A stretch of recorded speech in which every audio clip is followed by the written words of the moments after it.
please join us in the Pledge of Allegiance. I pledge allegiance to the flag of the United States of America and to the republic for which it stands, one nation, under God, indivisible, with liberty and justice for all.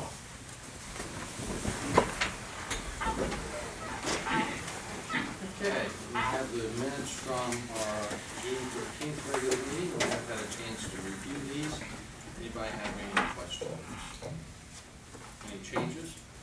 Is there a motion to approve the minutes? So moved. Second. Mr. Mearsclaw? Yay. Mr. Gabbard? Yay. Mr. Wade? I guess I better abstain since I wasn't here. Oh, no, you can still vote on the Okay, minutes. okay. Yeah. Okay, yay. And fiscal business, we have the fiscal officer's report, Linda. Right. The monthly reports, appropriation revenue and fund status reports have been sent to the board.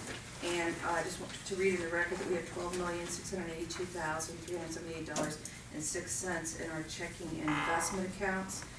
And I think the rest of the stuff will come up later, so we'll just wait. Okay. And we do have the current bills to pay. We've had a chance to take a look at these. Anybody have any questions or comments about the current bills? Is there a motion to pay the bill? So moved. Second. Mr. Gabbard? Yay. Mr. Mearsclaw? Yeah. Mr. Wade? Yeah. And we have resolution 4848, a resolution amending permanent appropriation resolutions with reallocations of current appropriations. Anything particular other than as identified on here, Jack, that you want to point out? No, as I mentioned previously, I put money in to replace the roof, but I think that can push off another year. It doesn't seem to be that bad. So I'm reallocating money we had in the general fund for that to other areas for various reasons needed to get changes in the totals they had. Okay. Is F a misprint? Yeah, I was just There's a looking at typo. that. It should be 9,200. Okay. Oh, I wow, just just up saw that. 200? Okay. So it's just up 200. 9,200. From 9,000 to what? 18,200. 90 from 9,200 to 18,200. Is that what you're saying?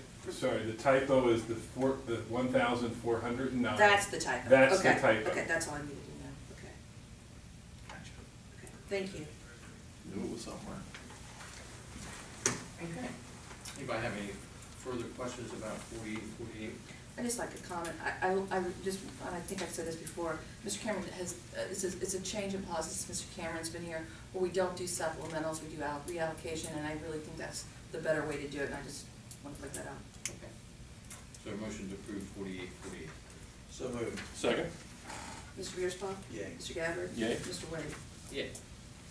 And we have a resignation recommendation, fiscal officer assistant Stacy Morris, effective March 20th. Actually, it was May 20th. Okay.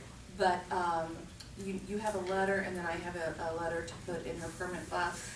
I'm remiss in not getting to this to you sooner.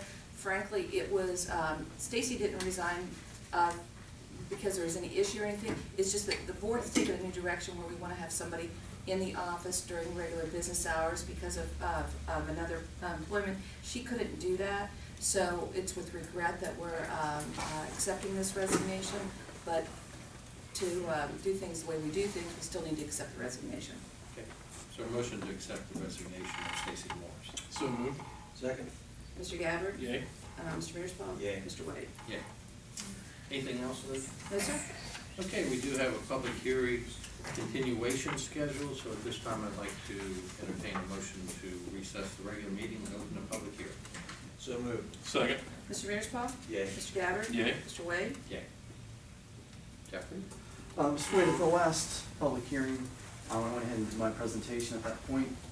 We do have members of the audience who were not here for the public hearing, and the applicant is here. So if you turn it over to the applicant, I can then do question, answer, follow-up from that. Okay. Mr. Music, if you would like to come up, do you have anything you would like to say about this? If you would, since we record these, just state your name. Sure. Even though we know who you are. All music.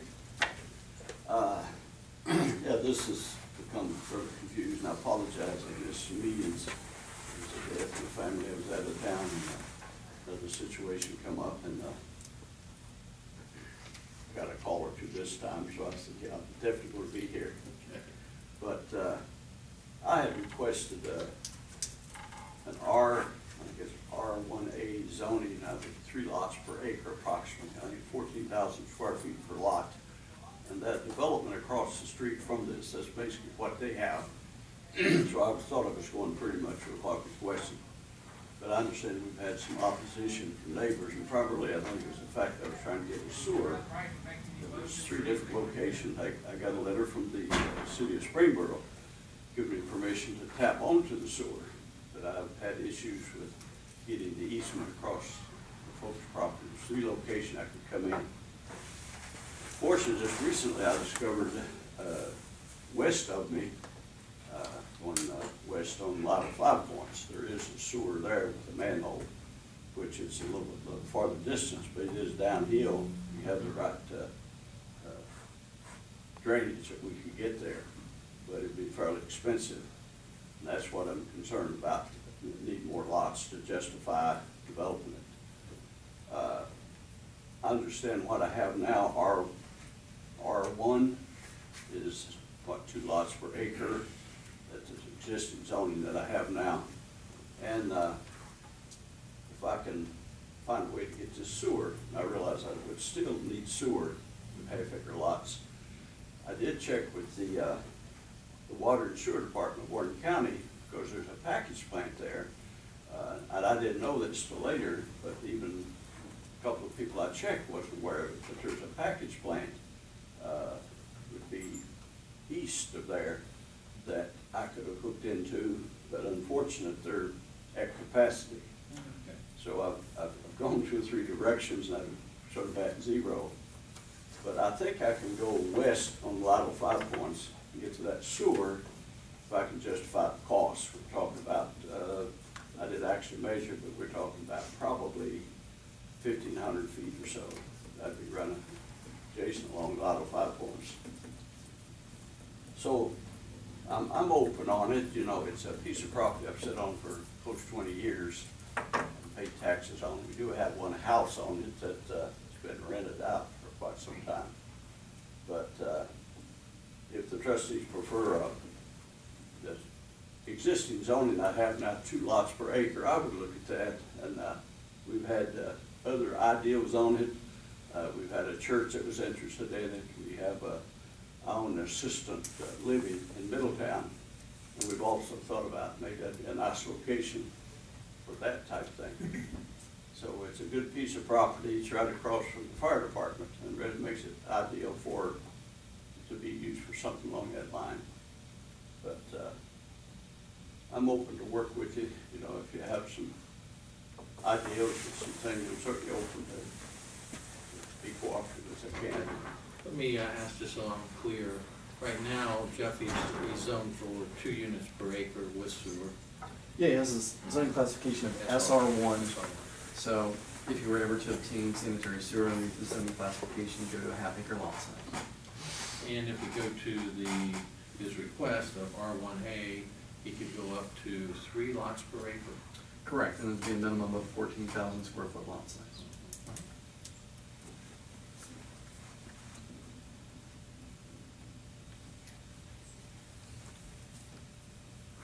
So basically 1/4 acre lots, pretty much. A little. A third of an acre, more or less. 45,000 square feet, 44 something like in an acre. 43,560. It'll be like 100 to 400, something like that. It'd be decent sized lots. Okay. All right. Anybody have any questions for Paul? Now, across the street, it's zoned with 3 lots per acre? The development is, there's a whole area there that has those type of setups, and actually probably some of them might be even a little smaller, but Right, under, that's across the road, Yeah. but on your side, they're all the same zoning. yeah, I would say those are probably, most of them half acres, so, but, you know, the 100 to 400 lot, and that, give or take, you know, that's a pretty decent sized lot. It's larger than most lots in the area, or if you have sewer. But Now, without sewer, that's still a question there about that. I've got acre lots that I could go with the septic system and do that, and obviously we've done that a lot over the years, but, I would prefer to have sewer and get it.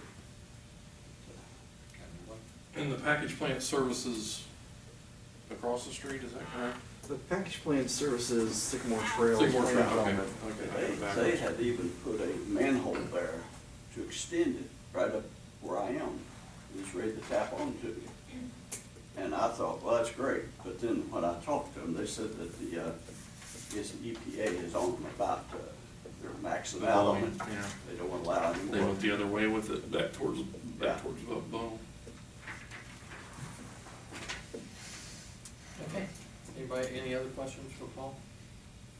Okay, then we'll hear from some of the public here that have some comments. We should move forward here, thank you.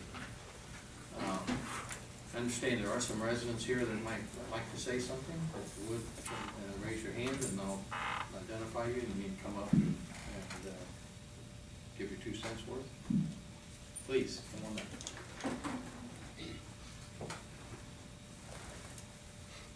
Hi. State your name and your address if you would, please. It's Christine Huber, and it's 441 East Lyle, 5 Points. And we're on the east side of the property, so if that gets built up, we will be very affected by it. One reason we bought the property was because we felt like we were out in the country. That side of Lyle, 5 Points, if you drive down that road, everyone has at least a couple acres. And the community that touches his property, we've all gotten together, we've signed a petition saying, like, we don't want this to happen. So our goal has been to minimize what goes there. The zoning it is now, he has to get sewer. But To put, in order to put two houses per lot. right. Right. And so the community, what we're trying to do is just minimize what goes up there. It might get developed, but we'd like to see it be less rather than more. It seems kind of silly. It's only 10 acres. It's not like it's a big farm that you're trying to develop. And it's very frustrating because this fire has been lit, and he showed up to the first meeting. A bunch of neighbors have attended. There's probably been about, I don't know if there was 3 or 4, and then we've had the trustees. And he's lit this fire, and we've had to go through the motions, make sure it goes through. And then he shows up here, in front of you. It's just very frustrating.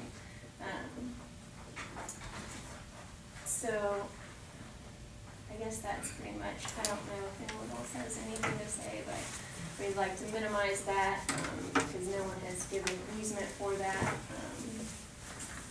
yeah, I think that wraps it up. Okay, anybody have any questions for me? Okay, thank you very much. Anyone else have anything they'd like to say? Yes, sir, if you would come forward.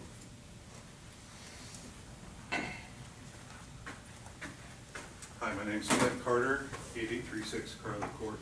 I border to the south of this property. As Christine said, we've been involved with these meetings. Really, we just don't want the high density. It's totally out of character for the neighborhood. I have 1 acre to the south. My neighbor has an acre.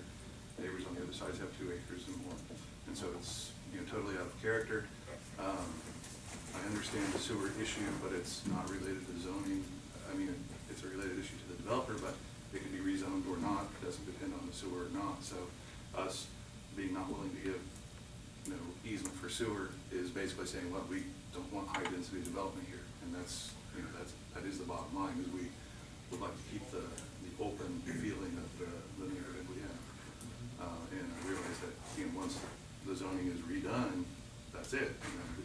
All the plans that we've heard about what might go in there, what might not go in there, once it's rezoned, it's rezoned. That's my understanding. So there's no binding nature to any of the plans that have been discussed or anything. Zoning is zoning, and other is other. The other thing, and I guess it's a question, is he mentioned, thinking about a residential assisted living and things like that. Are those permissible under SR1? Let me just double check. That's an awesome question.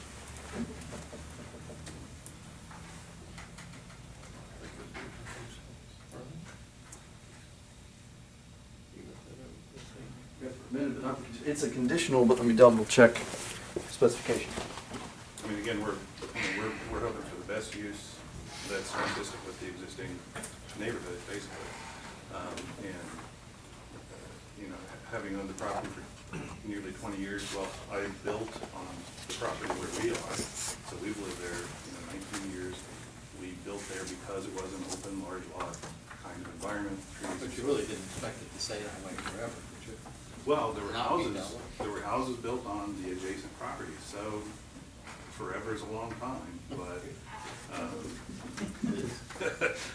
and I don't believe you were at the last meeting I attended and spoke, but we had built our house already in Barrington Way, and that area was being developed, and there was a rezoning request there to go to the higher density zoning, and we came to the meetings and said, we really want the larger, lower density development. That's why we picked that location, and that's why we built there. And how is that? Did that end up, I've forgotten? It was denied, so it remained SR1, I believe is the designation. Same thing. So it's, the entire development is, the newer development is SR1, larger lots, larger, more space. But you're fine. All right, underneath the current SR1 as a conditional use, which would require the applicant to go before the Board of Zoning Appeals, a different body, but public site plan review would occur. Everyone within 500 feet would be notified. Religious institutions, so the church would be an option. Also, rest home, nursing home would be an option. There are specifications for minimum acreage and amount you can use per the lot.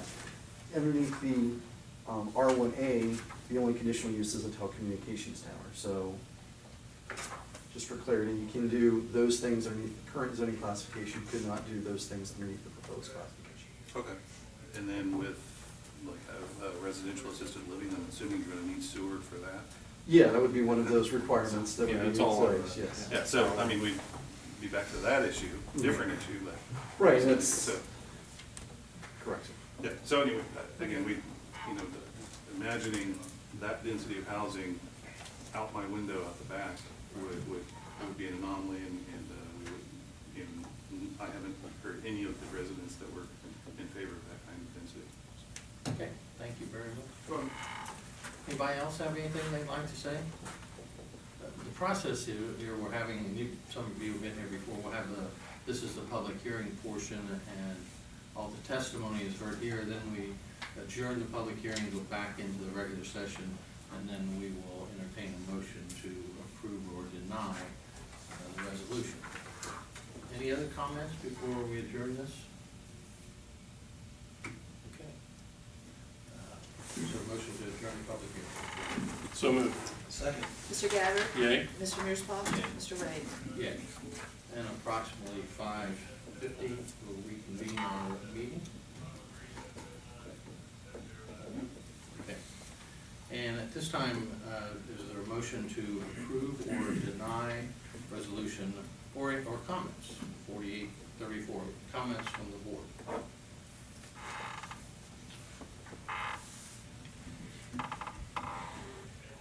Knowing the area like I do, as we all do, I think, and obviously the residents have spoken as well, understanding that that is a pretty substantial change from one side of that road to the other. My personal thought is that it should remain at 2 per acre at this point, based on what's around it. In other words, the SR1 zoning would remain. Right. I mean, we've still got the question of the sewer.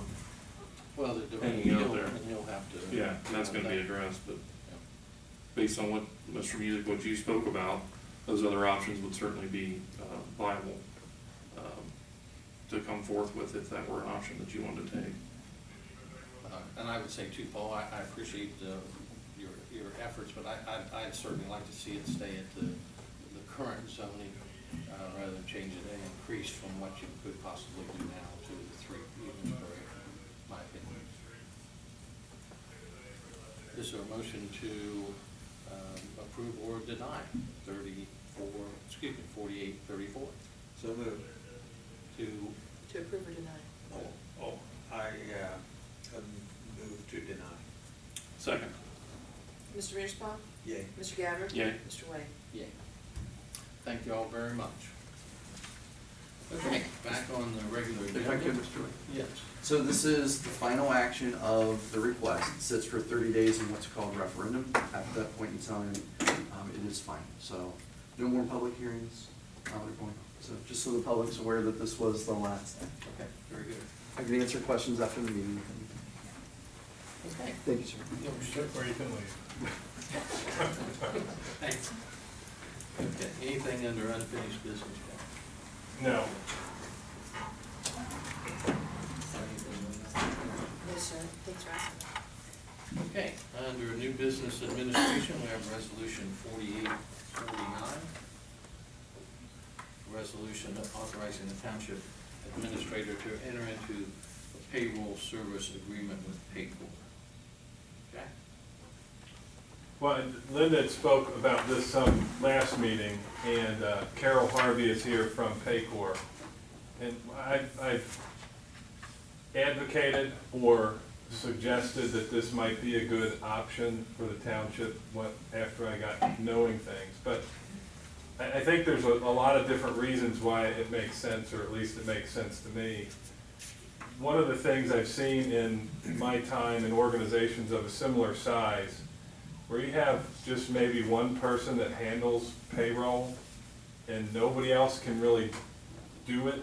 So if something happens to Linda, we're kind of stuck. Bogged down. And so to have some continuity, whether it's a change in the position or something happens, that's a thing that's always weighing on my mind, and it was a struggle we had in previous existences. So an option like this, where you go to a service that they're managing it and their people are paid to be there and do it, that's more reassuring. We touch payroll, personally enter payroll sometimes 3 times, just one person's time. Fire spends an inordinate amount of time on payroll and getting it from their system and into the spreadsheet and reviewed. Police does the same thing. Everybody, it's touched a couple different times. So to have it where it's only entered by an employee and you can't have the human element cause issues, that's a good thing. I didn't know how robust their HR programming was. Right now, Linda maintains her UAN information for each employee. There's a database that is maintained in my office for each employee. The fire department maintains a database for each of their employees. So something that crosses all of us, one database instead of 3, would be a good thing. And then it also, it can track your time, so you can go on as an employee and look at your vacation time, sick time, put in requests for time off. It does all kinds of different things that we now do on paper. You can have, we would do a scheduling for the police if we go this route. Right now they do it with a different system or software. We would propose we'd use Paycor's, because then it uploads to your timesheet. Right now, the fire department uses Fires, which is their scheduling, and it's very intense. And Assistant Chief Eggenbro can talk to this if you care.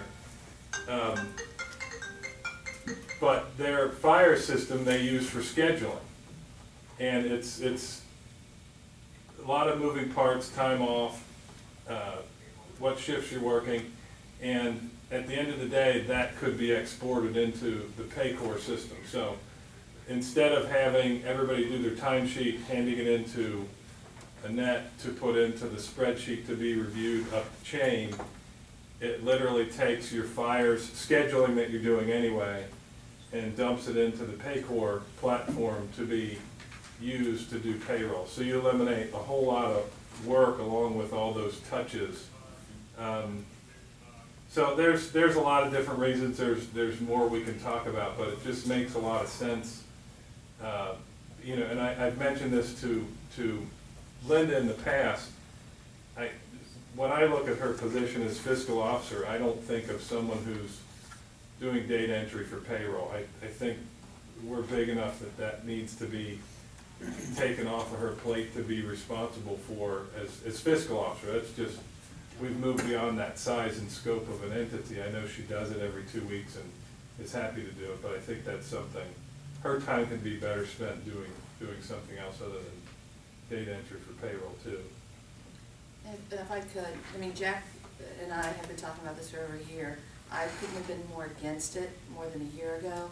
In March, we had to deal with our first Obamacare 1094s and 1095s. I was into it for several hours before I realized it was an HR function, and I immediately threw it back at Jack and said, not my problem. So that opened my eyes to, there's more to this. I would say the payroll function of this is probably 25%. It's pay core, so you think payroll, but having sat through the presentation with Carol, and I gotta give Carol credit, she's been calling me every 3 months for the last 8 years, and there have been times I haven't been real nice about it when I tell her, you keep calling me, I tell you I'm not, this is my job, I'm not going to quit doing it. What did you say? You weren't nice either. I couldn't imagine, Well, but I mean, the fact, if she's this tenacious when I'm not her customer, I know she's gonna be there for us when we have a problem. But I do think Jack's right at this point, hate to say that, but we are to that point where we're big enough that, and there's enough, the problem is the regulations. I mean, we have never, I told Carol I was gonna say this, I'm not recommending this officially because I don't have a problem doing payroll, it's just not that big of a deal. But, and we've never been dinged. In over 8 years, we've had 5 audits. We've never been dinged once on anything in payroll, anything with taxes, anything with leave, none of that. So it's hard for me to give up something knowing that we don't have any issues. Having said that, with all the regulations Jack is now going to have to deal with in HR through Obamacare and the stuff coming down the pipe, and with the new the regulations that are coming in December, sometimes it's silly not to spend the money's minimal for what we're going to be getting. Anybody have any questions for Jack or Paycor's representative? Yeah, I've got a couple comments. In my business, I did payroll for quite a while and gave it up to a service, and didn't know I could still do cartwheels, but that was a good thing. But one of the safety nets that we've had with Linda doing it is if the human portion of getting the hours from each of the departments, that doesn't take that part away. So my concern is, let's say we have been doing payroll, doing hours right up to the last minute instead of a week in advance, like most organizations. If there is an error, I don't want our employees saying, I don't get a check because of an error. What safeguards do we have that, now if we go to Paycor that we had with Linda doing it? There's a workaround during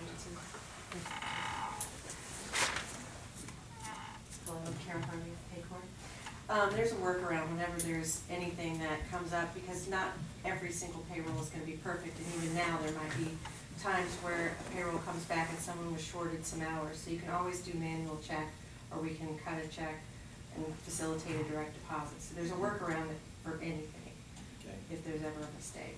Time frame kind of what would happen?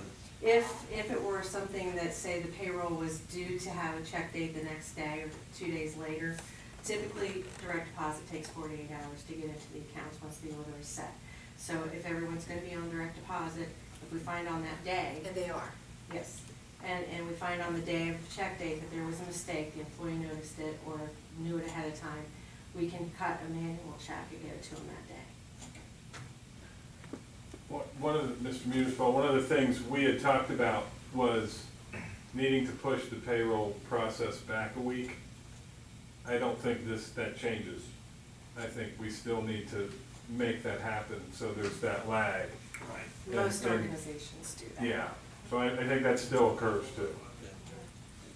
And just one other thing that Jack and I have talked about, Carol and I have talked about too, but we get audited every other year. In the off year, I may bring in auditors just to audit payroll. I don't think it would cost that much, and for the peace of mind going into the state audit, it would be helpful just to have somebody do an audit of our payroll, just to make sure everything, and if nothing else, it shows the state auditor that we've done our due diligence by looking at it. So that's what I'm looking at. It's in the off year doing a payroll audit. Carol, do you have other political subdivisions that might do that same thing? That do an extra audit. I'm not sure if they do an extra audit, but we do have 40 other townships that are clients, and Hamilton County is also. Hamilton Township. Well, but Hamilton Oh, County is Hamilton as well, County. just to demonstrate the breadth of what they do, so. Okay. Any other questions? Okay. Thank you very much. Thank you. No further questions. Is there a motion to approve 4839? So moved. Second. Mr. Gabbard? Yay. Mr. Mearsclaw? Yay. Mr. Wade? Yay. And we also have resolution 4850, a resolution providing for changes in the Clearcreek Township street lighting system by establishing Villages of Winding Creek Section 2 lighting district. Another lighting district ready to go. Thank you. Okay, is there a motion to approve 4850? So moved. Second.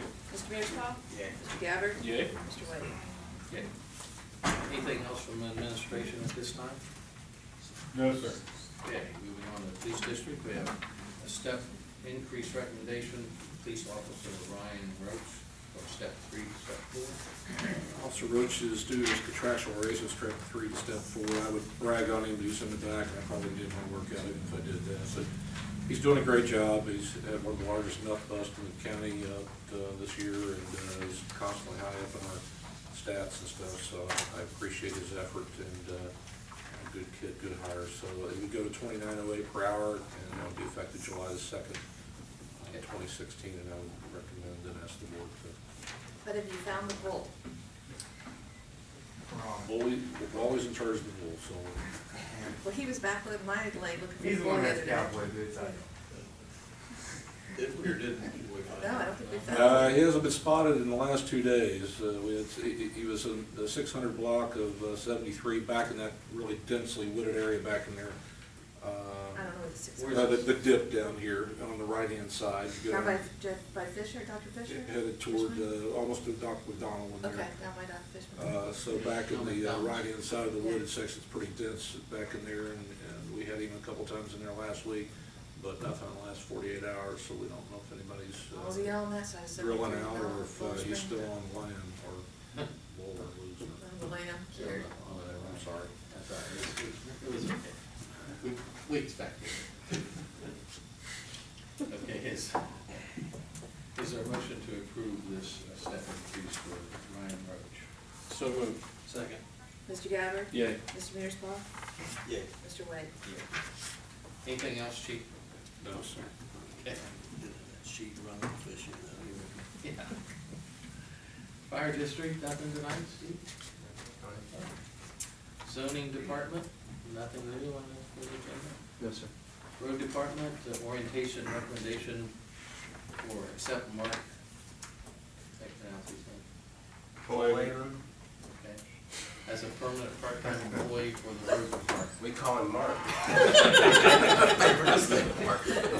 No, there's no real consensus on the pronunciation, honestly. Yeah, he's done his year. He's done a great job for us. I mean, everything he's done has been great. It's well deserved. He's been here every time we've asked. He's flexed his schedule for us when we're short. He's couldn't ask for anybody better. So he's done a real good job for us. So motion to move Mark from I guess probationary period to a permanent part-time position. So moved. Second. Mr. Mearsclaw?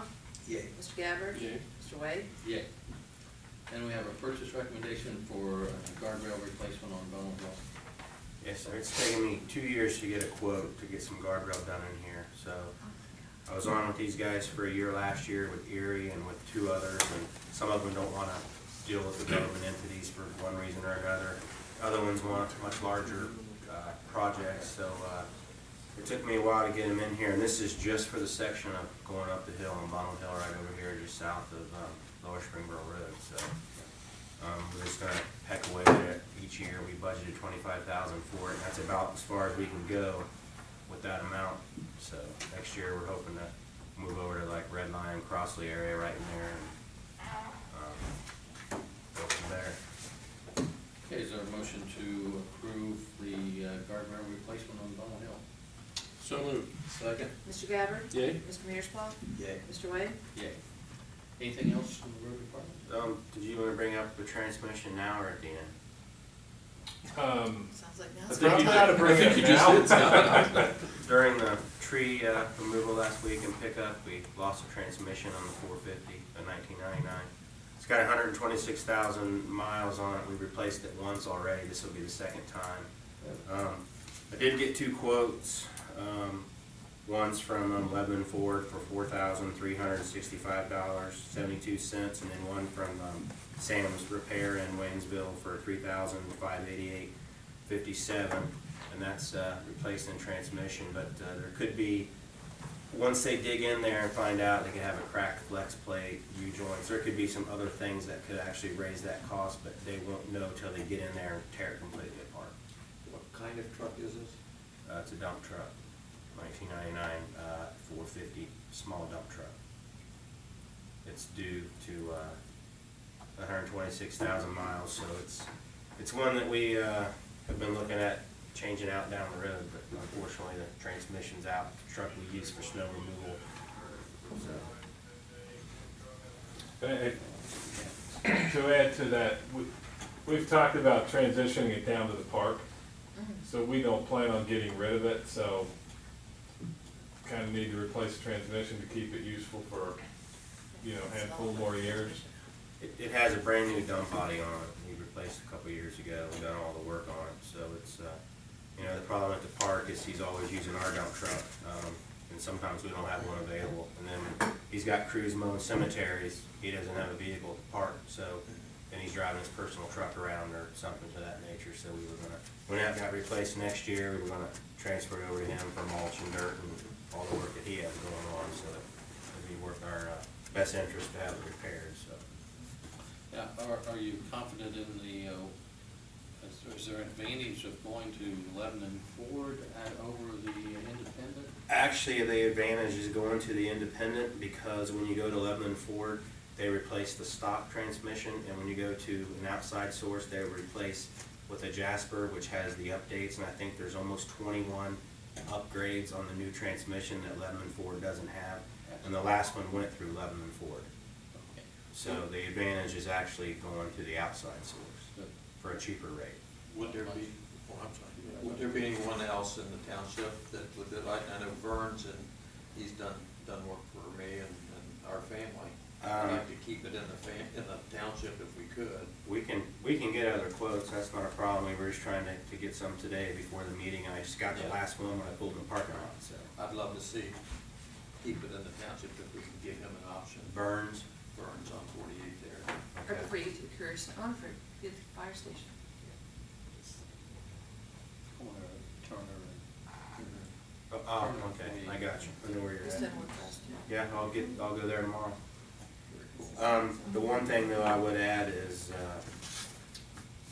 Lebanon Ford said a couple weeks, Sam said 2 days after they received the transmission, so if it's time sensitive.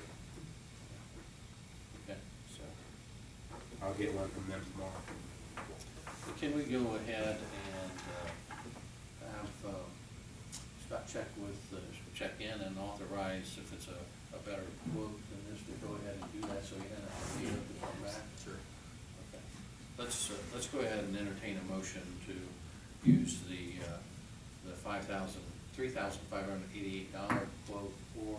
Can you say just up to $3,600? I'm gonna say you just, That way. Up to $3,600 that's a good idea. And authorize to go ahead and get that done.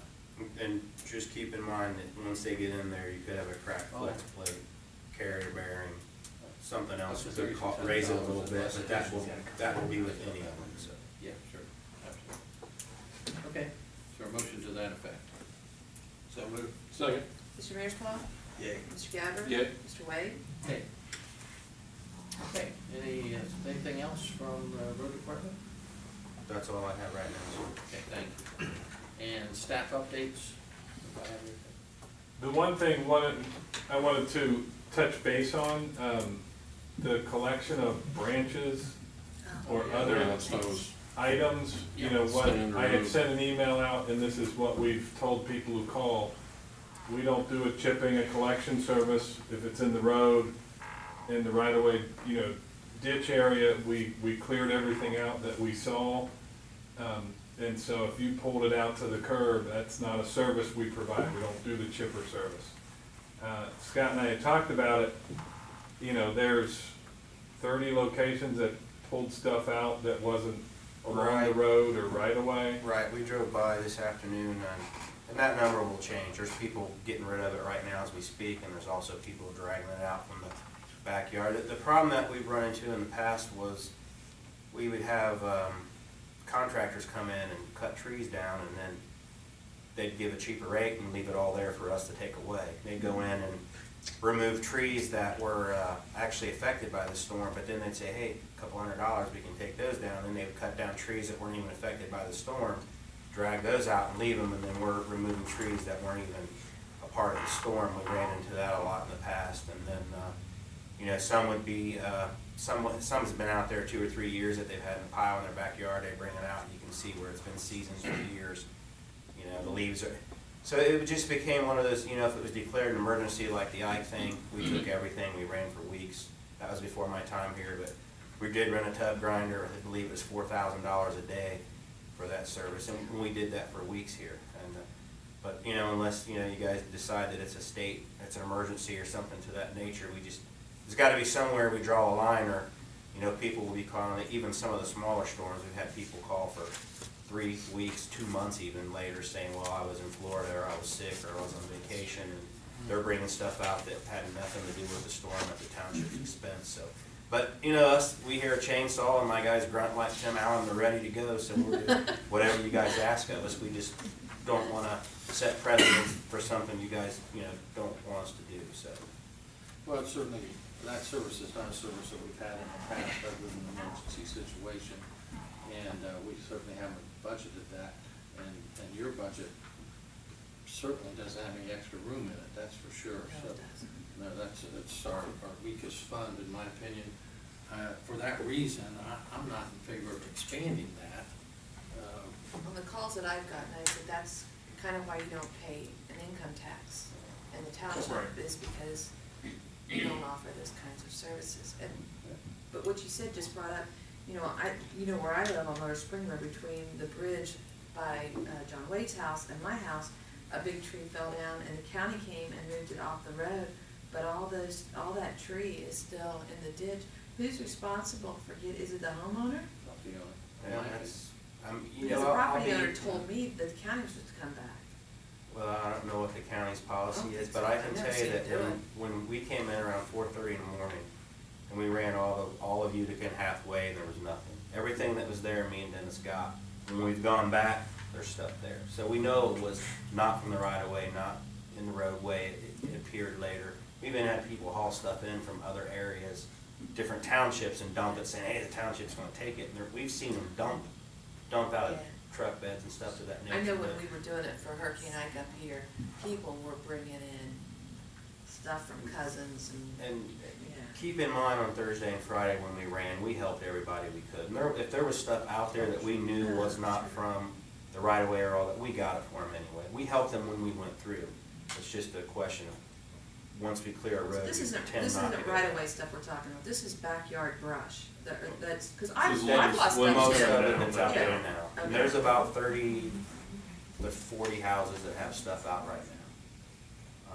From areas, you know, Woodland Green's got hit pretty hard, but there's some people in there cleaning up now. So we got everything that was out on Thursday and Friday. The stuff that's out now has come from beyond the right of way, or beyond the road, or from backyards and stuff of that nature. So, Is there a vendor that we could work with to like set up in our big, there's about 10 or 15 in the area now, so. I mean, people are- when people could pay In other words, if I had I think 3 limbs, I want to get just rid. let them, they can contact them directly. Yeah, they're driving the street, I've seen Oh, them come up that okay. level, Yeah. yeah, But, absolutely. so when people call, is there a list of vendors we could give them, so at least We we're could helping certainly- people? We could certainly develop a list very easily, I'm sure. You know, You see what I'm saying? That at least Yeah. we're Yeah, trying to help I people get by what giving you're them something. saying. develop an area for Does that criticism if you need. create a something liability off for us? For that list, But- but Sir? we could pass out, I'm sure we could. Brian's gonna have an Pretty- opinion on this. All right. Certainly. We used Bradstreet for years and we recommended him, but now he's gone, and we use Ace. I know what I'm dealing with, so I've recommended them, but I've not really dealt with any of the other vendors, so I don't really put the name out there, otherwise something could happen. They'll I say, agree. well, Township recommended these guys and they run it up my yard with this or that, so I try to stray from that. Unfortunately. That's my concern, that, So it's like any other thing that happens to your house, it's your responsibility to take care of it, and we can't really recommend a vendor to fix your house. If you're, same with your roof, if your roof would come off, no different. Which happened, both of those things happened to some of these people. I mean, Right. my cousin's, the Coleman's old farmhouse just got destroyed. No, that's fair, as long as Some you of know, I these- just didn't know what to say when they contacted me. Some of these trees, you know, 15 feet off the edge of the road, we'll consider a hazardous tree. You know, some might be 16 that are leaning just a way that I've actually knocked on doors over the years and said, hey, this tree makes me nervous, it's hanging over the road. If you'd like, the township will remove it at our expense, no cost to you. No, you're not touching my tree. You know, 6 months later, it falls in their yard, and then they want us to come and remove the tree when we've already offered, and it's not in our right of way, but we tried to help them, and they didn't want it, and then when it falls, they want it. So there's some of that goes on too. There's one of those over on Red Lion now, so. Yeah. Well, my suggestion is that in the future, when those calls come, is, say, you know, that's really the responsibility of a homeowner. I'm sorry. Yeah, and there's plenty of tree trimmers around, that's for sure. Yeah, they come out and look, I mean, there's a lot of trucks I've never seen before patrolling the streets right now. Well, we have several that are, well, at least I can think of 2 that are right here in Clearcreek Township. Sure. Oh, we do? Who's that? Tremendous. Tremendous is one. And Rick. Oh. Rick's out Sure. there, Bill, yeah. Sure. And I think Mags is right up the street Mags, there, yeah. they're out everywhere too. Franklin, yeah. All good company. Yeah. Okay. Anything else as far as comments? We do have an executive session scheduled. So if anybody has anything else they'd like to bring up or talk about anything, Paul? Yes, sir. Yes, since we were talking about trees down and so forth, I live on Oakland Hills, and it's sort of a country, you know, with the swales on both sides of the street. And recently, the township, I said recently, a couple, 3 months ago, they came out, and maybe one of the neighbors requested, I'm not sure, and all of that was mowed, and there's a storm sewer next to the cul-de-sac. That when we installed the development, we put a storm sewer with, I think, that 16, 18-inch pipe that crosses the cul-de-sac into a ditch in front of my house. Well, since they come out, they dug that ditch out all the way down through there, and they use your equipment, you know, where you dig it out, there's a ditch about so deep, and the neighbors can't mow it now.